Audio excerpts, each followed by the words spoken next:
An ambulance? No, we can't call one, my husband shouted, panic evident in his voice. After years apart, we had finally reunited with Naomi, and in her arms was a small child. As I looked closer, it became clear that Naomi was noticeably pregnant. The unexpected situation left my mind blank for a moment, but I quickly realized they needed help. That's when Naomi made a special request. My name is Mary, and I'm 60 years old. I now assist my husband, Isaac, who works as a potter. After graduating from college, I worked as a general office clerk. However, I met Isaac through a pottery event. The event displayed and sold pottery, and there was also an area where you could try your hand at pottery making. Though I had little interest in pottery at the time, a poster at the city hall caught my eye, so I decided to visit. As I wandered around, I found the pottery experience area and learned pottery from Isaac. The experience sparked a deep fascination with pottery in me, and I began visiting his home and workshop to see more of his work. Isaac remembered me, and each time we met, we had engaging conversations. Eventually, our relationship transformed from craftsman and customer to lovers, and after 3 years of dating, we married. Isaac always encouraged me to pursue what I loved, but I was so captivated by pottery that I decided to support his work. By the time we married, his parents had already retired from pottery, which made me even more determined to stand by his side. Amidst all this, we were blessed with a daughter, whom we named Naomi. We showered her with love and affection. When Naomi was 3, Isaac and I wanted her to appreciate the charm of pottery, so we took her to the workshop and let her touch and shape the clay. Naomi showed a natural talent, creating beautiful pieces and taking great joy in her work. As she grew, she expressed a desire to continue the family business, brightening our future even more. Isaac had several apprentices who were all kind and welcoming to the idea of Naomi working there in the future. After graduating high school, Naomi went on to university, where she studied not only pottery but also Japanese history and cultural arts. On holidays and days off from class, she helped with the family business, honing her skills. Thanks to Isaac's guidance from a young age, her talents developed impressively, astonishing everyone around her. However, Naomi never became arrogant. Instead, she continued her efforts to spread the charm of pottery throughout Japan, working closely with her disciples. 5 years passed as Naomi graduated from university, and as she approached 30, we often marveled at how quickly she had grown. Then one day, Naomi shared some surprising news. "Mom, I'm getting married." "Married?" I exclaimed in shock at her sudden announcement. Naomi had a boyfriend since her university days, and while I had anticipated that they might eventually marry, hearing the news still left me speechless. His name was Sean. I had spoken with him several times and felt he was a very good person. Later, Naomi explained the circumstances leading up to their marriage. It seems he had first proposed right after she graduated, but at the time she wanted to focus on continuing the family's pottery business and asked him to wait a little longer. Sean respected her wishes and continued to propose over the years. Time passed, and one day when Naomi felt ready to make a decision, she opened her social media and saw photos of her classmates with their children. Seeing their happiness, she realized it might be time for her to marry too. "Everyone's married with children, and I'm still not," she thought to herself. After reflecting on it, she decided, "I want to marry Sean." "If that's your choice, we have nothing against it," I told her. "Thank you," she replied. Naomi had set a few conditions before accepting Sean's proposal. She wanted to continue working as before and wasn't considering having children for a while. While her classmates with children seemed happy, she wished to maintain her current lifestyle even after marrying. Sean agreed, and they decided to move forward with the marriage. However, I knew that inevitable changes in lifestyle might arise, and Naomi could find some of these unknown changes confusing. I heard that their new home would be near ours, and I wanted to offer as much support as possible. "Feel free to ask us about anything," I told her. "Yes, thank you so much," Naomi replied. The reality of my daughter getting married was still sinking in, and I felt a mix of excitement and nerves when Naomi talked about it. But after hearing her thoughts, I was relieved to know she had made a well-considered decision. I had been hoping Naomi would build a happy family, but this marriage would soon reveal Sean's true character, drastically altering her once joyful life. After leaving home, Naomi started a new life with Sean, and even after their marriage, she frequently returned to her parents' home, allowing us to maintain the close relationship we always had. However, about 6 months into the marriage, we were suddenly informed that they would be moving far away due to a transfer from Sean's company. Sean had known about the potential transfer before marrying Naomi, but had kept it a secret, likely fearing she would leave him if she knew. This revelation made me doubt Sean and wonder if he genuinely considered Naomi's feelings. I asked her, "Are you sure this is okay? Isn't it possible for him to go alone?" Naomi replied that she had suggested staying behind to continue her job, but Sean insisted that he needed her with him. She decided to comply with his request, remembering how he had cared for her in the past. I chose to remain silent, and soon after, Naomi and Sean moved away, leaving me deeply saddened. The students and I, who had spent so much time together with her, felt her absence acutely, which only reaffirmed her importance to us. Half a year later, on what seemed like an ordinary day, I received an astonishing call from Naomi. She had given birth to a child. This was my first grandchild, and while I was overjoyed, questions began to arise. Considering the timing of their move, she must have been pregnant when they left. She had previously mentioned not wanting children for a while, so what changed her mind? And why decide to have a child knowing they were moving? These thoughts began to spread through my mind. When I asked about Naomi's well-being, she assured me everything was fine. If she said it was all right, I felt it wasn't my place to worry further. I ended the call by reminding her that she could always return home if needed. After discussing the situation with Isaac, we concluded that since Sean seemed to be harboring doubts, but Naomi insisted everything was fine, it was better not to pry too deeply. We decided to stay in touch, ready to act immediately if anything happened. However, since the birth of our grandchild, we had received no news, and our worry began to grow. When I couldn't bear it any longer, I tried to contact her, but it was Sean, not Naomi, who answered the phone. "Sean, where's Naomi?" "She's in the bath right now." "I see, I understand," I replied, though I felt uneasy. After Naomi became a full-time housewife and started her new life, I tried calling her cell phone during the day but got no response. When I called again at night, it was Sean who answered, saying Naomi was in the bath, and I couldn't speak to her. I couldn't understand why Sean was always the one answering when I was clearly calling Naomi's number. "Why is it always you answering? I call during the day, and nobody picks up." "She's in the bath, I told you," he replied, "even in the daytime, I don't know." I was shocked and lost for words at Sean's defiant response. Sensing my silence, he quickly ended the call. Since then, each time I tried to reach her, Sean would come up with reasons like, "The baby is crying, so please stop calling," or, "Isn't this getting a bit excessive?" My suspicion toward Sean only grew, but I was completely taken aback when I finally heard the reason behind his attitude. "The truth is, Naomi doesn't want to have anything to do with you anymore. Could you please stop calling?" he said. "What? Why would she say that? Are you sure this is really what Naomi wants? Your parenting was too strict. She's actually been wanting to leave for a while. She had her apprentices and couldn't easily break away, but now she's out and truly happy. That can't be. Do you think we're deceiving you? Don't you find it strange that your calls don't connect during the day? Naomi is avoiding contact with you. It's about time you understand that." I was utterly shocked. I was at a loss for words, stunned into silence as Sean continued, "Can't you tell by my attitude?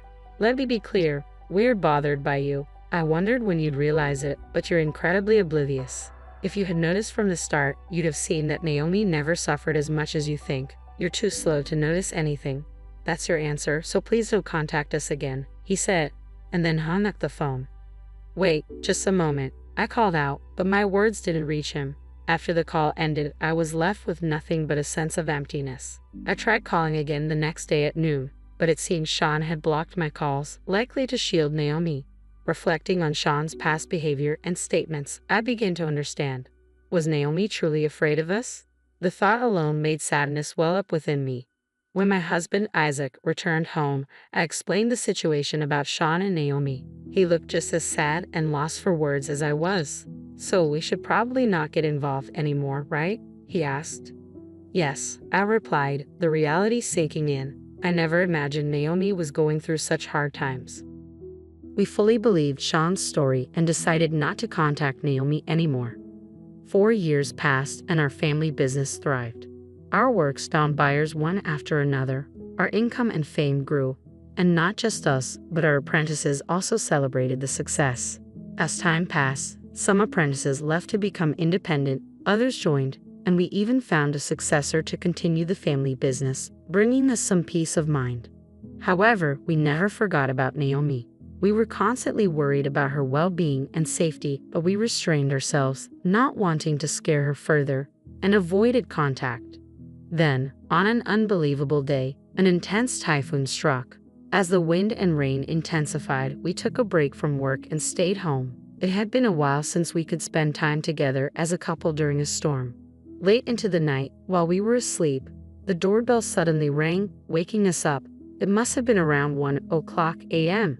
Who could it be at this time of night? Isaac wondered, turning on the light and looking at me. I don't know, I replied, feeling a mix of anxiety and curiosity. We hesitantly moved toward the entrance. Isaac, gathering his courage, opened the door, and there stood an unexpected figure. Dad, Mom. Naomi's voice trembled as she spoke. To our disbelief, it was Naomi standing there with a child in her arms, a girl who had lost consciousness, undoubtedly our granddaughter. She's still alive, but she's in critical condition, Naomi said, her voice strained. As we took a closer look at Naomi, we noticed she was visibly pregnant. Are you pregnant again? I asked, my heart racing. 9 months, she replied, her voice barely a whisper while I struggled to keep my panic in check. I quickly realized that both the baby and Naomi were in immediate danger. Before diving into the details, I knew the most important thing was to get them to the hospital as soon as possible. Naomi, desperate and scared, pleaded, please call an ambulance. However, Isaac, caught off guard by the intensity of the situation, refused her request. What are you talking about? There's no way I can call one in this storm, he exclaimed, his frustration slipping out. But then, seeing the fear in Naomi's eyes, he softened.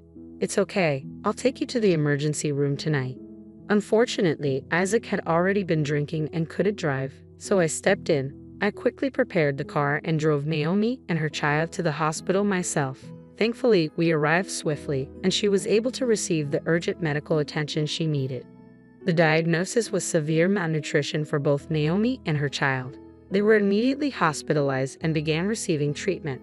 Thankfully, there was no major impact on the baby, and we felt a momentary relief, knowing they were in good hands. We decided to wait until Naomi had recovered before asking her for the full story.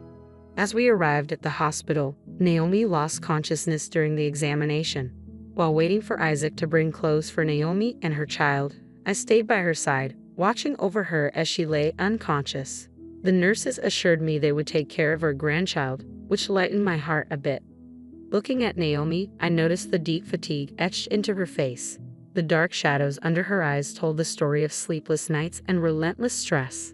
I had no idea what had happened to her after they moved, but it was clear that she had been through an overwhelming amount of hardship. I quietly watched over Naomi as she slept. Just after 11 a.m., she finally opened her eyes. Mom, she murmured. Naomi, I responded softly, relieved to see her awake. She looked slightly better than yesterday, perhaps due to the rest, but I still couldn't shake the worry. I called the nurse to inform them that Naomi had woken up, and after the doctor examined her, she returned to her room. I approached her quietly, unsure of how to begin. Naomi, are you okay? I asked, even though I already knew the answer. She offered a calm smile and replied, Yes, I'm fine. Thank you, Mom. I'm relieved to hear that, but you really gave us a scare. I'm sorry, Mom. I must have troubled Dad too. He must have been shocked. We were shocked, but that doesn't matter. We're just worried about you. Naomi didn't seem afraid of us. Instead, she looked relieved. As she lay in bed, we continued our conversation. To us, she was still our beloved daughter, even though she had become Sean's wife. As parents, we couldn't stop worrying about why she had arrived in such an exhausted state and why she had come in the middle of the night. But we hesitated to pry too deeply, so I decided to wait until Naomi was ready to talk on her own. It was okay if she didn't say anything. Her feelings were our priority. As days passed, Naomi visibly regained her energy and began to smile more often. The tension of our reunion after so many years transformed into a sense of relief as she started to open up to us.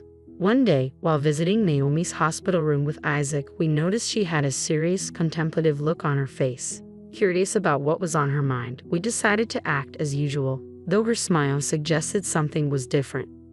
Eventually, Naomi spoke up, her voice earnest.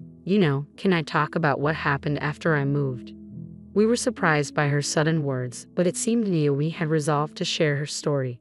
Of course, if you want to talk, we're here to listen, I assured her. Thanks. Then I'll begin. As Naomi started her story, we were astounded by what she revealed. Apparently, Sean was not the person she had thought he was. She had accepted his proposal, believing it would lead to happiness. After years of being in a relationship, she thought she knew him well. But after marrying him, she discovered his true nature. Sean was incredibly possessive, demanding her full attention at all times. He isolated her from her friends, prohibited her from doing anything outside of household chores, and forbade her from leaving the house. He even confiscated her smartphone, cutting off all her means of communication with the outside world. The last time Naomi had informed me about the birth of our grandchild was just before he seized her phone. Why didn't you seek help earlier? I asked, shocked. Naomi explained that she thought it would be futile. Sean had convinced her that we despised her and that he was the only one she could rely on. Admitting this left Naomi visibly shaken, and I felt a surge of sadness and anger on her behalf. Naomi had developed a deep fear of us, exacerbated by the severe restrictions imposed on her life. She wasn't allowed proper sleep and was given only a single piece of bread for her daily meal. Even the times she could use the bathroom were strictly controlled, and she wasn't permitted to leave her room outside those times. The extremity of her situation became evident from her harrowing account. Overwhelmed with guilt for raising her child in such dire conditions, Naomi resolved to flee. After seeing her child sleep lifelessly, she was driven by the desperate need to provide a better life. Despite believing her family might dislike her, she decided to return to her hometown for help. Acting swiftly, she sneaked out of the house and caught the last train to reach us. Hearing her confession made everything fall into place. To ensure she wasn't just afraid of us, we asked, and she shook her head in response. He was lying to you too, she said. I replied, it's easy to believe what you're told. I'm sorry I didn't notice anything sooner. We then contacted the police and filed a report. A female officer came to the hospital to gather details, and the police immediately raided Sean's house. However, he had already fled, likely in search of Naomi. The police increased patrols around the hospital and our home, anticipating his return. Weeks later, Naomi gave birth while still hospitalized and was discharged with her child. We breathed a sigh of relief at the arrival of the new life. With the family business left in the capable hands of apprentices and Isaac back at home, we felt more secure. Although the situation remained precarious, seeing Naomi smile like she used to filled us with happiness. We deeply hope for these peaceful days to continue, but reality often defies our expectations. One seemingly peaceful afternoon, while preparing lunch, a sudden noise came from the second floor where no one was supposed to be. Isaac, who had been relaxed, noticed the sound and said, I'll go check upstairs. We would have ignored such a noise before, but ever since Naomi's incident, we had been living on high alert. I told Naomi and her children to stay close and watch for any signs of trouble, clutching my smartphone. Then a shout echoed from the second floor, What are you doing? It was clear there was a scuffle with an intruder.